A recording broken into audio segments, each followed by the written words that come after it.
Welcome to News with a View, hosted by me, John A. Costa. Today is November 6th, and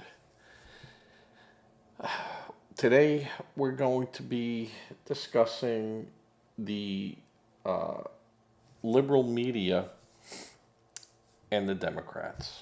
It's going to be a short one today.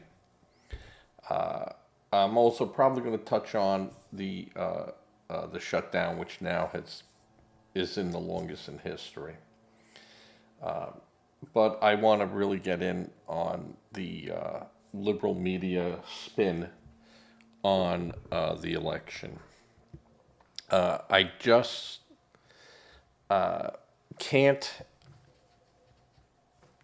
see how the Democrats and the liberal media think that a win in New York City by a socialist communist is going to rally anyone but the progressives and totally liberalized Democrats around the nation for the 2026 election. I think what this will really do is make blue collar Democrats, working Democrats, in Michigan they were called Reagan Democrats, really think about their party choice. And I just don't see a good time for the Democrats come 2026. You had Nancy Pelosi announce that she is not running for office again. Thank God. Thank God. What a waste. What a pile of crap. Look at San Francisco and what has happened there under the progressives and total liberal agenda. It's just cities, went from a truly thriving metropolis down to just holding its own with crime and businesses just fleeing because of the crime rate. And she's proud of her time in San Francisco as their representative. It's unbelievable. Unbelievable. And the media, loves her. The liberal media loves her. I think the media is trying to correct its course, but knows as it's trying to correct its course to be more centered. I'm not saying they're going to go more conservative, but I think they're getting off their totally liberal agenda. And as they're trying to slip back into a medium position, they're going to lose more viewers, and it's just not going to work for them. They made their bed. Now they're going to have to sleep in it, and they're going to have to really go back to being, uber liberal progressives and radical. And they're not going to get people, moderate Democrats or even liberal Republicans, to come over to watch a CNN or MSNBC or NBC or ABC, and now mostly CBS, which is overdoing it, trying to go into the conservative mode. It's just not going to work. The system has been so broken at CBS to be liberalized that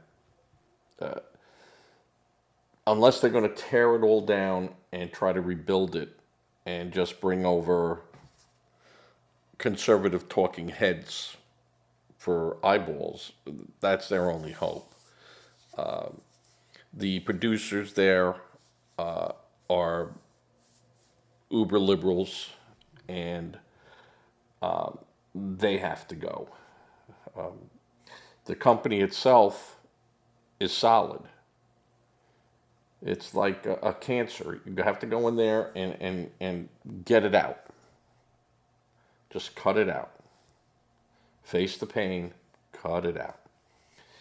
And they have to go back to journalism, which there is just very few journalists out there, even in the conservative media.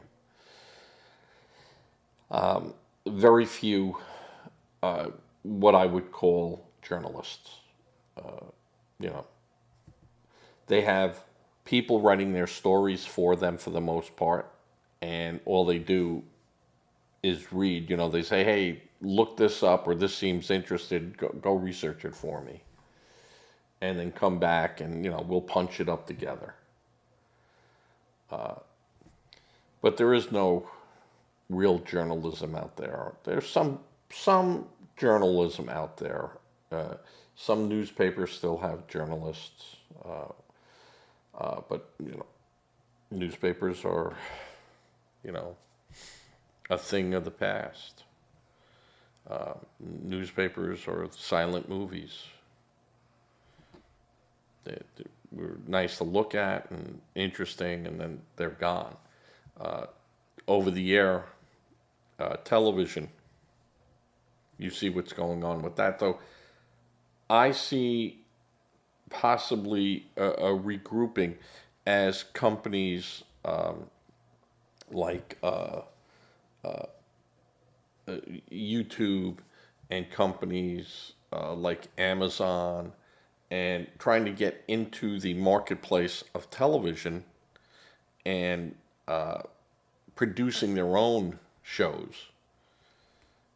It's not a very profitable position. And they should really have stuck and stick to what is tried and true and works. The idea of going after some of these things just doesn't seem the way to go for a lot of these startup companies trying to get into the television business. Your CBS, your NBCs, your ABCs, your Foxes that are going over the air for free into people's homes will make a comeback as long as they make relevant programming and stick to the programming aspect. Guys, I see a lot of people are chatting with me here. And I appreciate it, but I can't get to my chat right now on YouTube. I'm running alone today, so sorry. But Dwayne, thank you. I appreciate what you're writing. I see it there, and I get it. And it's an example of people at least taking the time to have a dialogue. And I appreciate that because, as you might be, I see, calling me the baby boomer syndrome.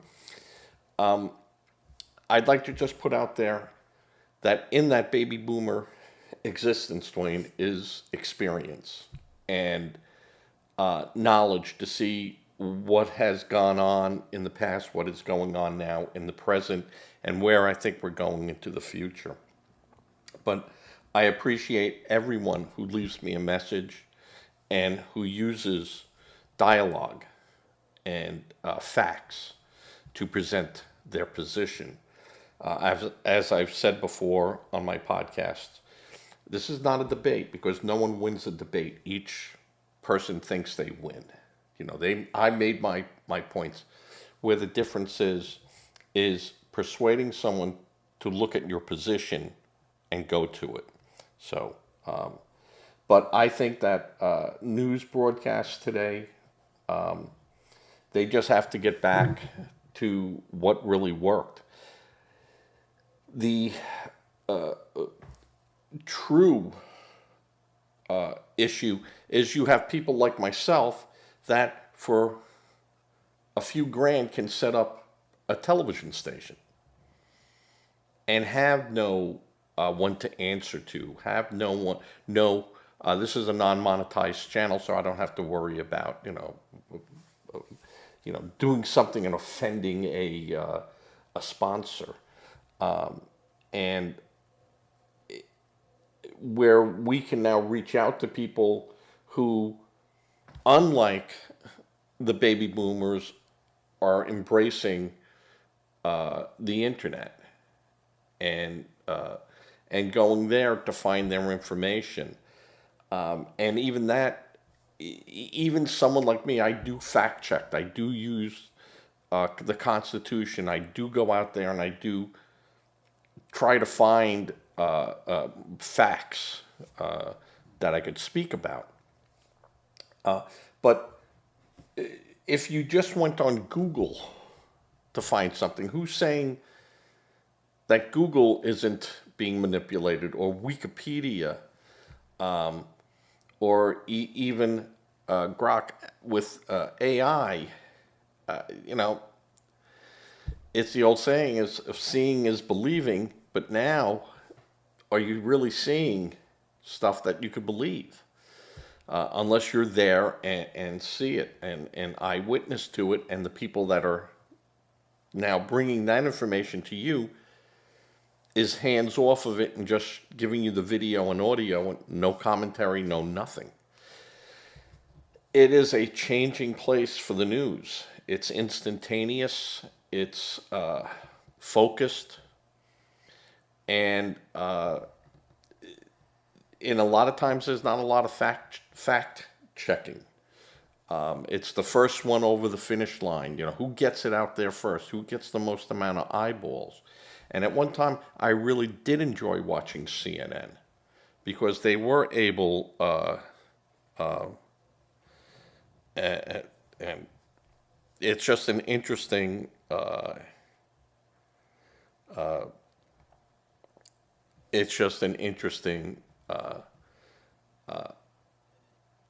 turn as we're getting into the future, that there's going to be less fact checking. And, who's checking those people? So my narrative on television is that at least under a structure of a broadcast company, you can have rules and processes in there that try to halt that. But we saw at CBS that didn't work. You saw at ABC. Why'd they settle suits against them if they could win them? It's the type of thing where sometimes it is just easier just to pay out on it. But at CBS, they have changed their narrative.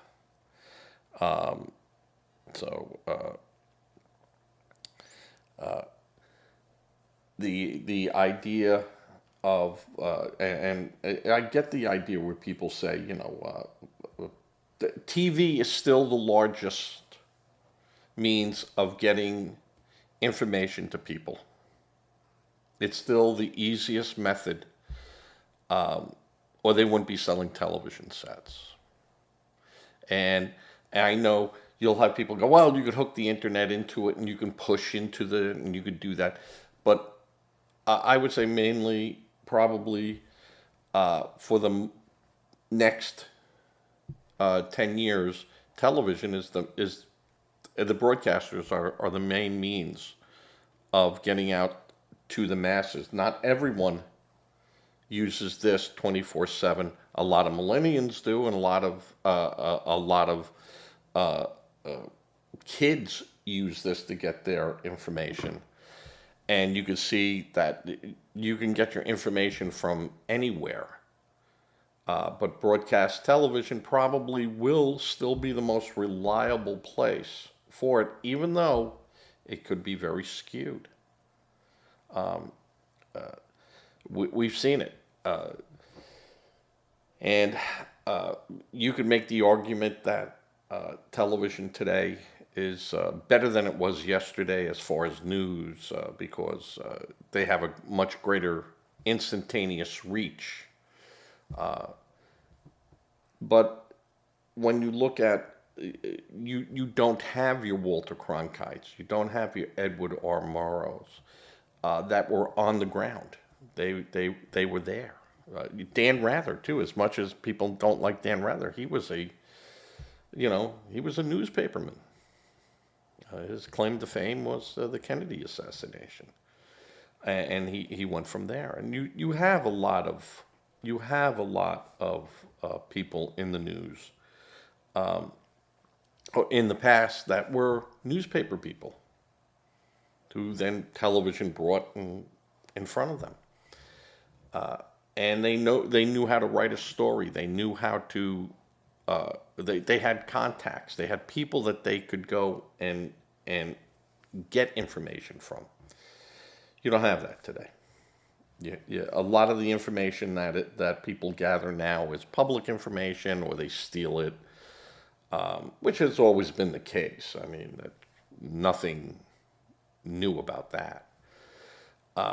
But the easiest way to get information to people today, broadly, is television. And I would say that the internet is there, but there's just so many places for people to get it. How do you know you're hitting those eyeballs? You know, you don't. You don't. So, you know,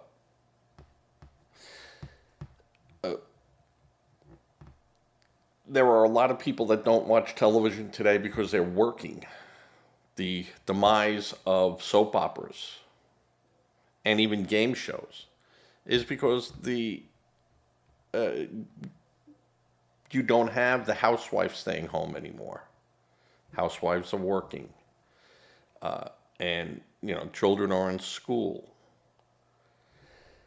So that marketplace where they were going for the homemaker, who was the one that television pointed 80% of their commercials to, was the homemaker. Not the breadwinner, but the homemaker. She was the one that went shopping. She was the one that bought clothes. She was the one to say to hubby, I like this perfume. And it was the homemaker. Well, that has changed. There's very few stay-at-home moms today. And most people now do get their daytime information here. But as far as the news, people still sit down and watch the news. That's the way it is. That's still a media, or they wouldn't be doing it. And spending the money they do it for. The networks are, of course, required by the FCC to provide a news source, but they could do a 15 minutes news and be done. And the broadcasters also do, used to be called cable, but now it's their .com. Excuse me. But a lot of people still get it off the air. They wouldn't be selling televisions like they do. So let's see. I like that. He said, my experience is barely applicable today. No, I would disagree with you on that, Dwayne. Experience is always the best teacher. It's when you forget what has happened, and then you're subject to make the mistakes others have made. So, whereas my idea of how to reach people, you could reach people But is it the people that are going to be buying buying a product? You know, you're going to have to market to a certain individual. If you don't market correctly, it's not going to work for you.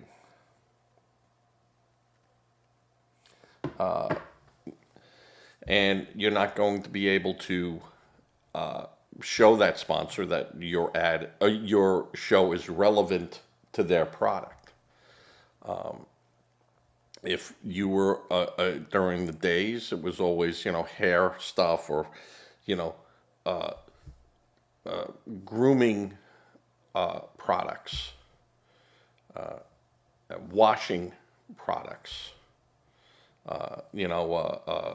Your Maytag commercials, because those were the people that would go with their husbands and go, yeah, Maytag. The husband didn't care. He was like, you want a wash machine? Here's a wash machine. Leave me alone. But the woman would pick that, would do that. Hey, honey, I need pants. And she'd go out and get him pants. She'd buy the towels. She'd buy the food. Now you have a system where you have to be extremely careful in marketing.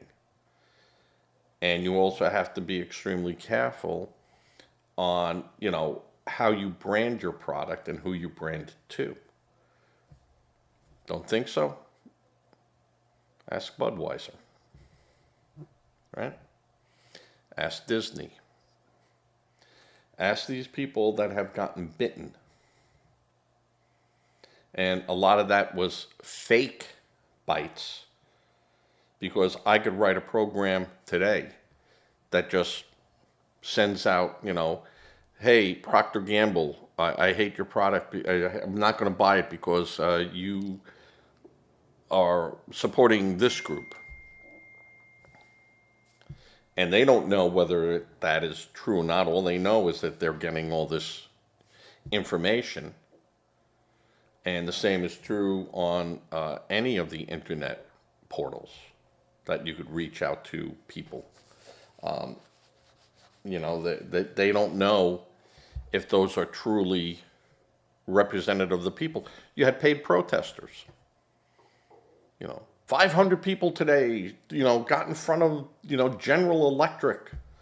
And then you find out that, 98% of them were being paid to be there. That wasn't the general public. They were paid to be there.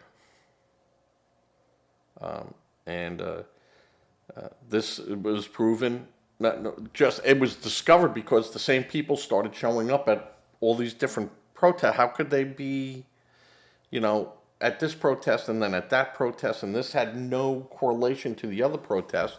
And with the advent of technology, you could scan video to see under recognition software who's who. And that was done a long time ago, folks. So the media is changing. I think that television is still here to stay because you don't have to pay a subscription for it. And that will always be a marketplace sell. You have to pay for a lot of these programmings. You have to pay a fee to watch it. HBO started that, and then you had, a bunch of others too, and Showtime and things of that sort, but you have to pay. And how many people are you going to pay when you have free TV? Now, free TV will only work if you have the advertisers behind it. Because how can you pay a Jim Parsons or Johnny Gillette $1 million an episode and residual fees, and referencing to the Big Bang Theory, unless you have advertisers behind it, and you could show that even selling it in reruns, that it generates money. It's ads. So, um, and so your experience was a cakewalk compared to what our generation is experiencing. Dwayne, shut up. You're a moron. Everyone's experience is valuable. You think your experience is more than my experience was? That's hilarious. But that is what will hold you back, because you, in your arrogance, Dwayne, will think that you know everything, when in fact, the old saying of you don't know what you don't know. But experience allows you to go out there and find people that have that experience. You know, a good idea is a good idea, no matter who it comes from. But you, in time, Dwayne, will learn that. One way or the other, you will learn that. You know what they say, with age comes wisdom. And, I thought I knew all the answers too, until I stopped talking and started listening. So, but again, the shutdown, there are senators saying that it will end this week. I'm going to tell you right now, the only way it's going to end is when the Democrats either get what they want, which I don't think is going to happen, or they just cave into pressure, which will just be even more disastrous for them. I really think the only person that could possibly, and I said it before on my other podcast, is Senator Schumer. That he can go in there, little hat in hand, but he knows how to negotiate with Donald Trump. It's the animal you know. So, but he's being held back by the radicals, not so much in the Senate, but it's the House of Representatives that it's putting pressure on the Democratic senators. That if we don't fall in line to them, we're going to have a problem when it's our turn to run. It is interesting, and I've said this before. Donald Trump is a unique now politician. Doesn't care about the Republicans. He doesn't care about the Democrats. His mission is what he believes. And what he has been saying for 4 years is what got him elected. So he's going to stay on his path. And the Democrats and Republicans are going to have to find a way to hang on.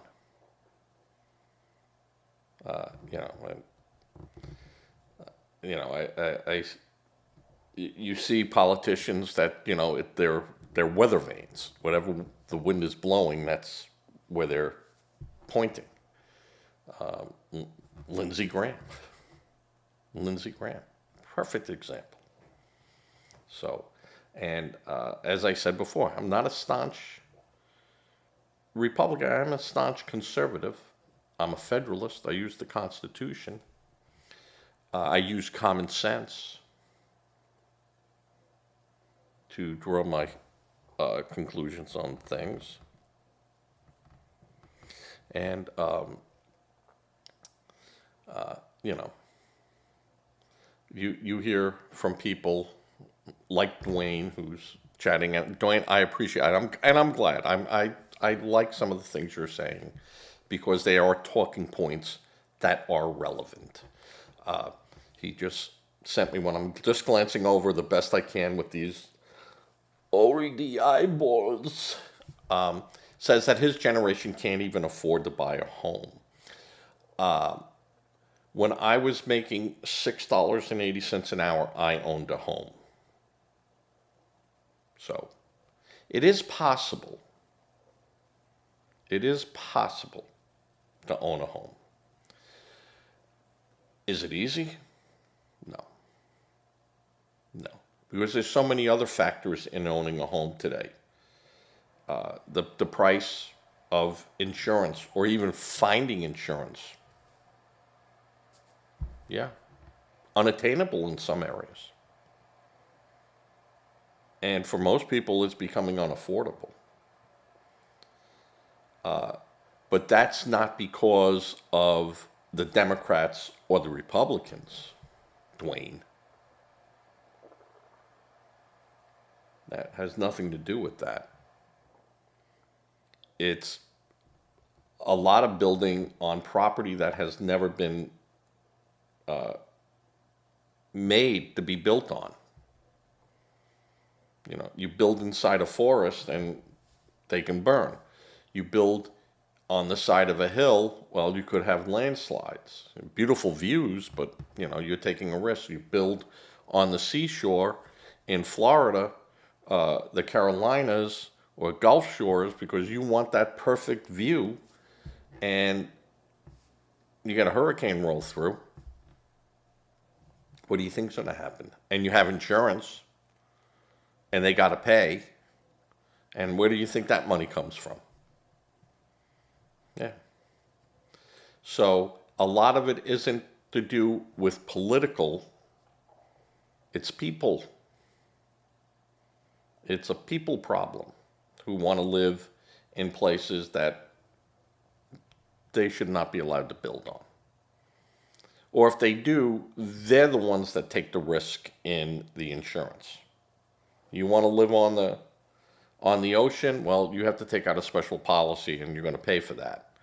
Not the guy living 45 miles inland or in Nebraska who's paying for wildfires in California because people are building homes where they shouldn't, and people in Florida are getting their homes wiped out. So, buying a home today, yeah, I agree. It's expensive stuff. Always was. Always was.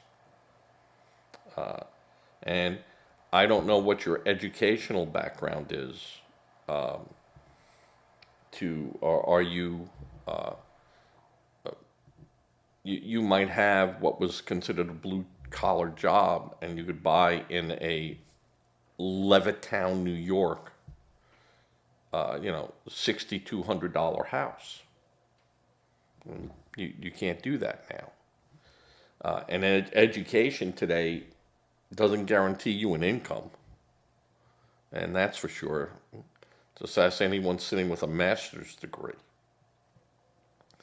A trade, knowing how to do something other people can't do, well, that's a good shot that you're going to be okay. You know, that you'll be able to have a marketable job.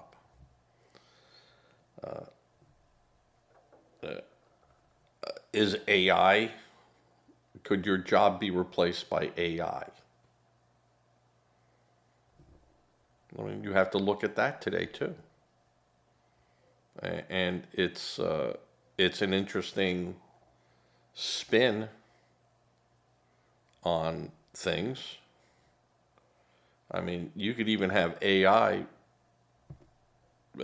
represent you in court eventually, which will have all the verdicts, all the cases, all the times things were challenged and able to get that instantaneously, right?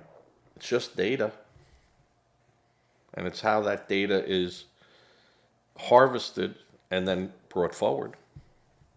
We do not agree with that. Where we had books we had to plow through and know in libraries the Dewey Decimal System to find books to get our facts, because there was no other way to get your facts. You had to go to a book. How many times did your parents, maybe not you, Dwayne, would, get you every couple of years a brand new Encyclopedia Britannica, and you can go through there and find information. Well, now you don't need to do that. The only problem is the information that you're getting off the internet, who's checking that? Who's making sure that that's 100% correct?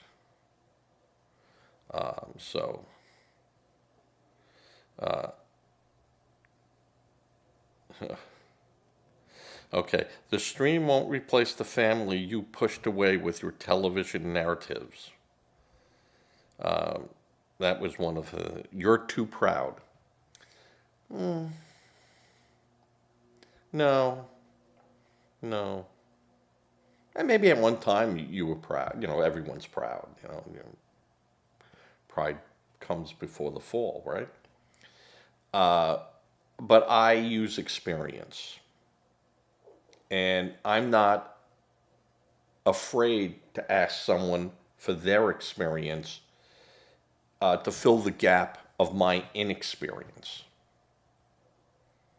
I'm not going to work on a car and take it all apart because I won't ask someone, hey, I've had this problem, and have you ever seen this problem before? Is that proud? No, that's using information or being able to grab that information that might be available to you. I mean, YouTube is wonderful for it. You find people that had the same problem that you had with something, and they go in there and I would never thought of that.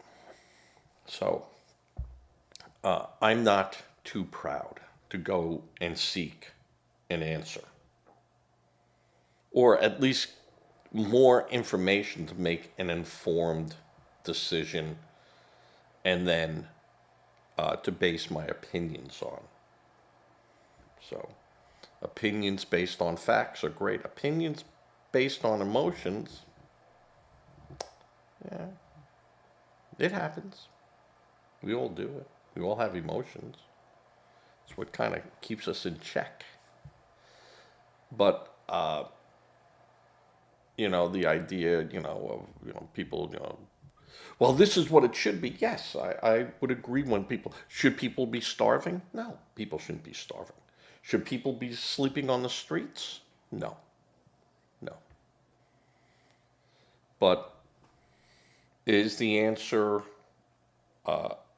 simply, I open my door and I let these people in? It could be an answer.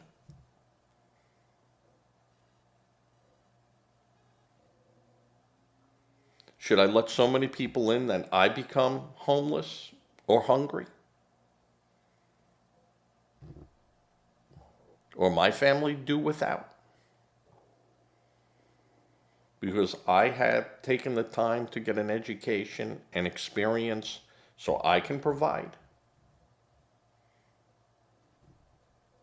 Do you think I should just toss that all aside?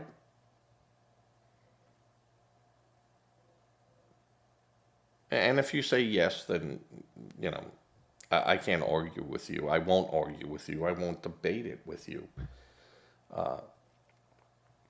The answer is, of course, no. No, I'm not going to do that. Because my emotional response is I have a family to take care of. Now, do I give to charity? Sure do. If you watch the program, at the end of every program, what do I say? So, there are things you could do to help people, but in the end, people have to help themselves. And helping themselves isn't going into a store and stealing or robbing or hurting, you know. The huge problem today, and it's been a huge problem for a very long time, is substance abuse. And I've always said that the difference between alcohol and marijuana, whereas alcohol, yeah, of course you drink too much, it's not a good idea, and it will catch up with you. Marijuana just takes away your initiative. It just takes that all away from you. Whatever, I don't care, you know, and I've seen that. I've seen that. I have yet to see anyone on pot who took the initiative on things. They followed people who took initiatives, but they never led. And if they did, it was always a bad decision if you were going to follow that person. And I wouldn't get in a car with a drunk. But I have seen people who drank and you'd say we're drunk, be able to fix things. So I see a difference. Yeah, I'm not saying one is better than the other to be. Being impaired is being impaired. I get that. But I just see marijuana as taking away your initiative. And you just don't want to do anything. And, it's the same problem, you get with heroin. People say the first time they took heroin, it felt like God touched them. And they keep wanting that over and over again. And, it's chasing the dragon. I used experience in my life to look around and go, I'm not doing any of that stuff. I'll drink, I'll do this, and I'll do that. But there are certain things that I would not do. And they were just for my reasons. But in the news, I say the media is trying to recenter itself, trying to get itself to have some credibility again. Do I think Fox News has credibility? No, I do not. I do not watch Newsmax or Breitbart because they're all the way to the other side. You could be so far to the right that you're left. I've never seen the left being to the right. I've never seen that. But I could see where the right has been so far that way that they're left. So I would like to see the media get back into just doing the facts. But the facts don't sell. Sensationalism sells. And I will say that's why Rachel Maddow, her show is, I down in the dumps, and no one's really watching her to whatever numbers they're saying watch her. That can't be the case. But, and she'll use facts, she'll manipulate the facts to her agenda. She might throw 5 facts out there that are absolutely correct and do fit the narrative. but she leaves off the other four facts that might make you want to think about that narrative. But is she not reporting correctly? No, she reports correctly. She just doesn't report everything. And neither does Fox. Neither does MSNBC. Neither does CNN. There are very few news organizations that will put things out there in a good light. So I think that the the facts of the matter are the facts, but it's who is giving us those facts and who is fact checking those people. And as long as we're allowed to question those facts, we'll be fine. We might be called conspiracy nuts. See, when I hear people throw that out on some pretty general things, then I know, uh-oh, that's something I need to look at. Because these people are saying, oh, no, now you're just being a nut. No. Questioning COVID, questioning the procedures for COVID, was not being a conspiracy or an anti-vaxxer. It's no, you're going to tell a person who reads a label in a store to see what's in it, well, I don't want to take high fructose corn syrup, or I don't want to take red dye. And we screamed and yelled that we wanted all this stuff on the labels, so we know what we're taking. And then to be told, no, we're not going to tell you what's in this vaccine, and you just have to trust us. You think that was a good idea? I mean, you had the choice, or did you have the choice for the COVID vaccine? Some people had no choice. They either had to get the shot or they couldn't work. You couldn't go to school.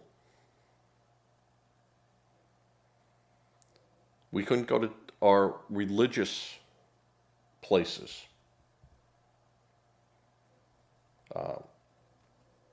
So when I look at those type of things, and when they go, well, would you not take a smallpox shot?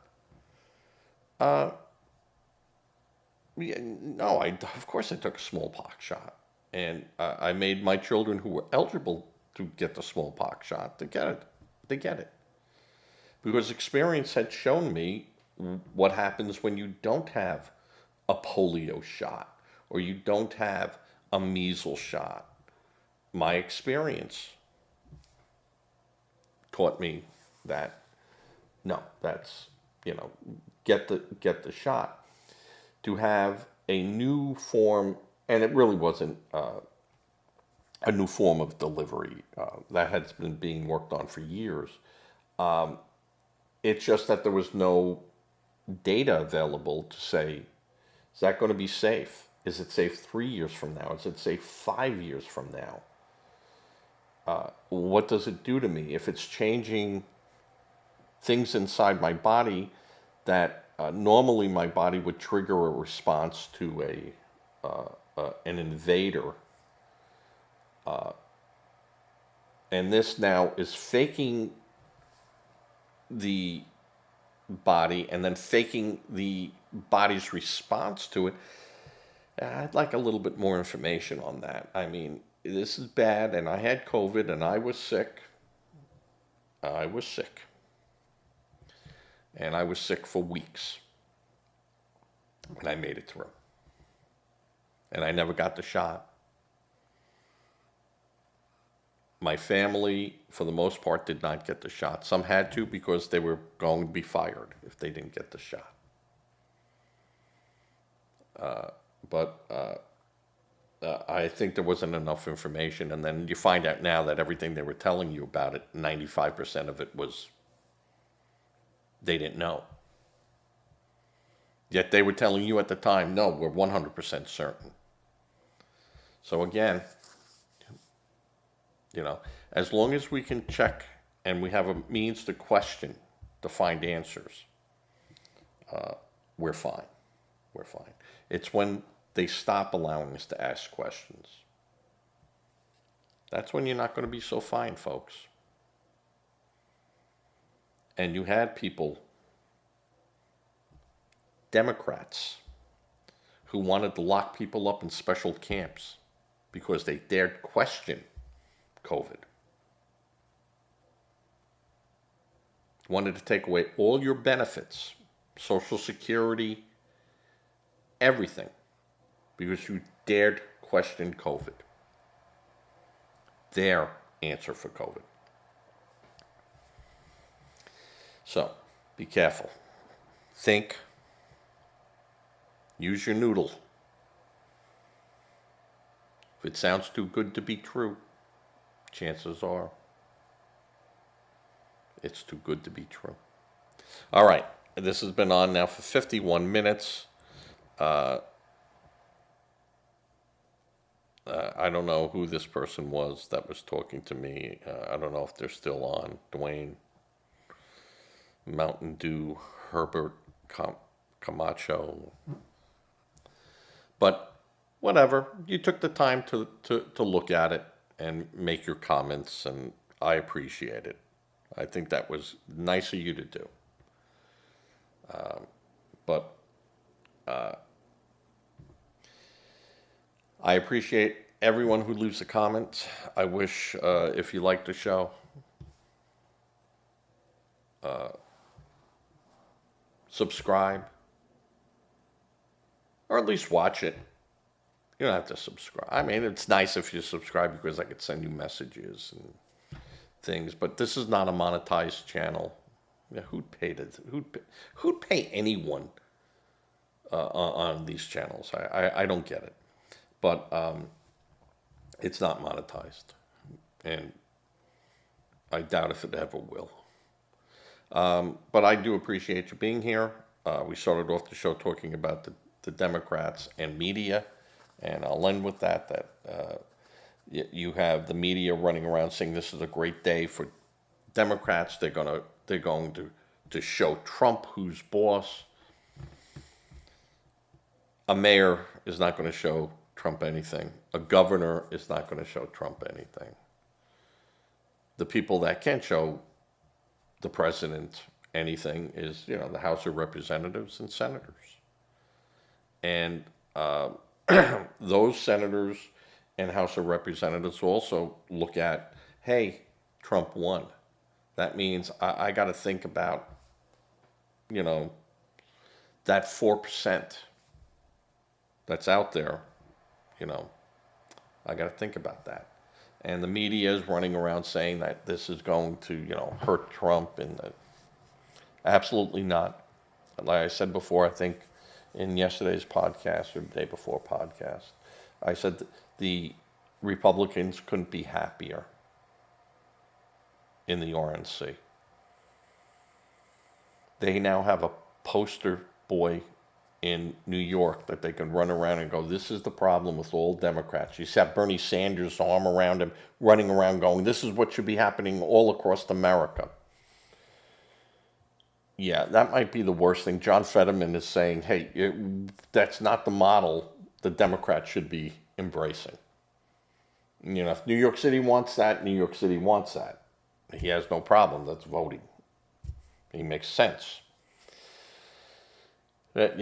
You're not going to win with that in Iowa. And you think I'm wrong? You ask Harris how she did in all those swing states. So, all right. And with that, we're going to be saying goodbye for today.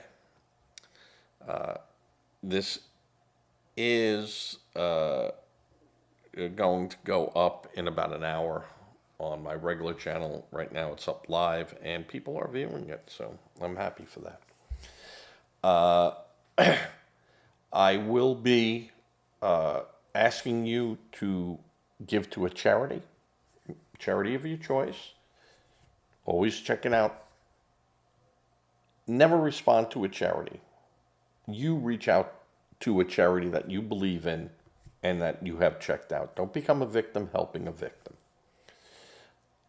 If you're uncomfortable with that, I can understand people being uncomfortable with it.